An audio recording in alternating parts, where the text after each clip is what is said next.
The 1970s were an awesome era for children and youth in the United States.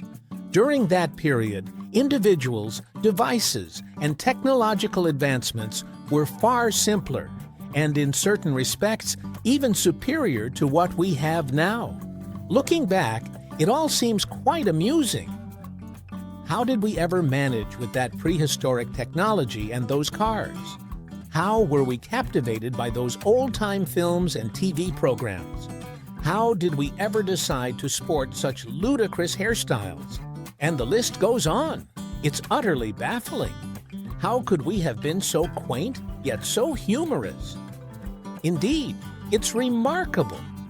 Despite our familiarity with life in the 1970s, from our own experiences or those of our parents and grandparents in the USA, what do we really know about the lives of children, teenagers, and young adults in the vast and powerful empire to the north, known as the USSR? This country was the largest in the world. How did the young people live in this superpower while we were donning quirky hairstyles and grooving to disco? In this video, we're going to delve into a comparison of our lives in the USA with the simultaneous experiences of Soviet youth. Believe me, this journey will be both fascinating and unforgettable for you, as you'll be astounded by the stark contrasts and the sense of dissonance in some areas. I'm John, and I'll be leading you through this eye-opening journey of liberal communist contrasts. Let's dive in. Technical contrasts. The late 1970s heralded the onset of the personal computer revolution in the United States, epitomized by the introduction of the Apple II in 1977. These devices, for the first time, made computing technology accessible to a wide audience, including young people, setting the stage for a future where home computing would become ubiquitous. Imagine the sense of wonder and anticipation that must have coursed through the youth of that era.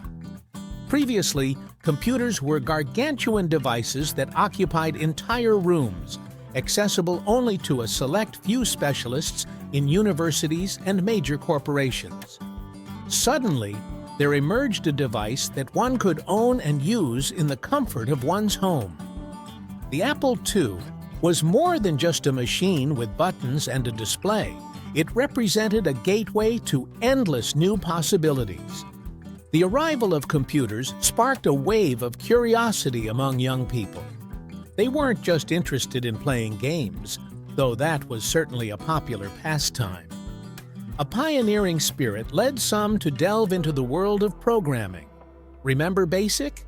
In those early days, it served as a gateway drug for many, opening the door to the vast potential of computer technology.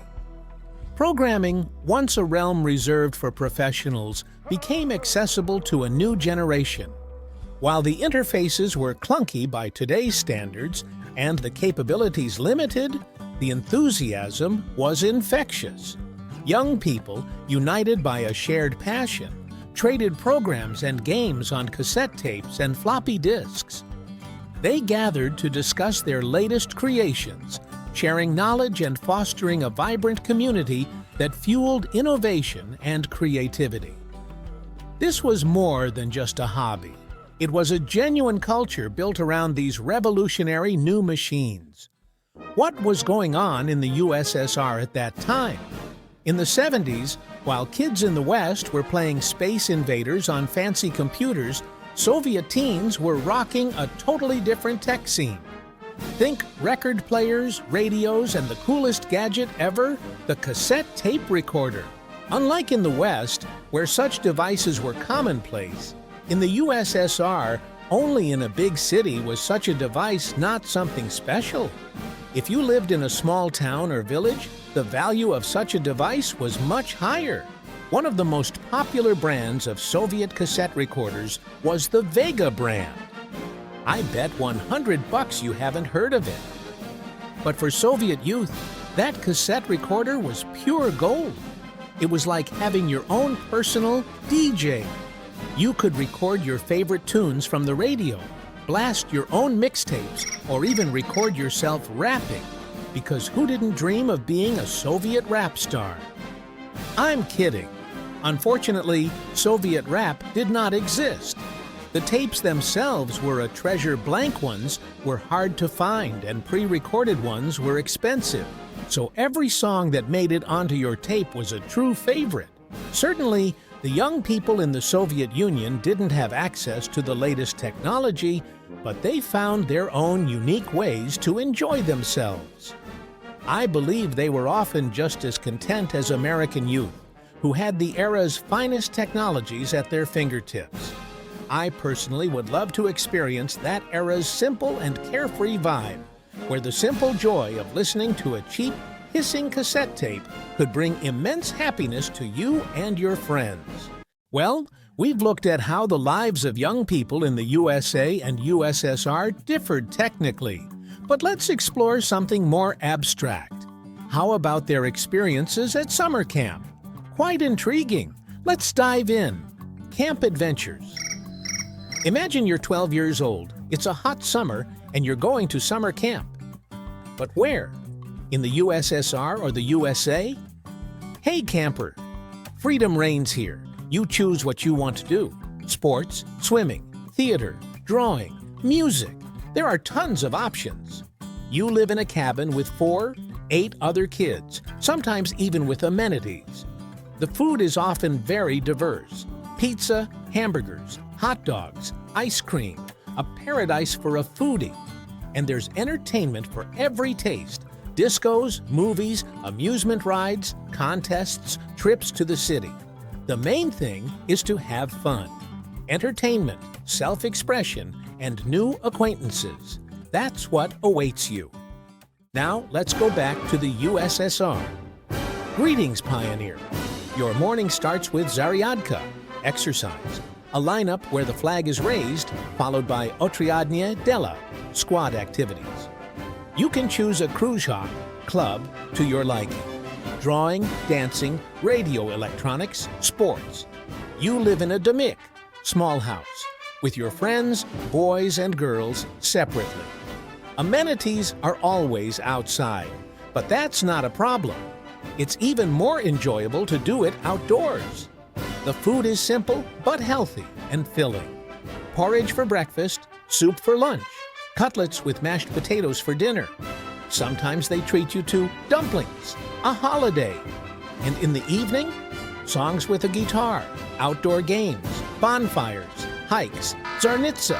Have you ever heard of Zarnitsa? It was a military-themed simulator, something like a giant game, Capture the Flag. Only it was held at night, and according to the stories of conscientious children, it was quite scary and harsh.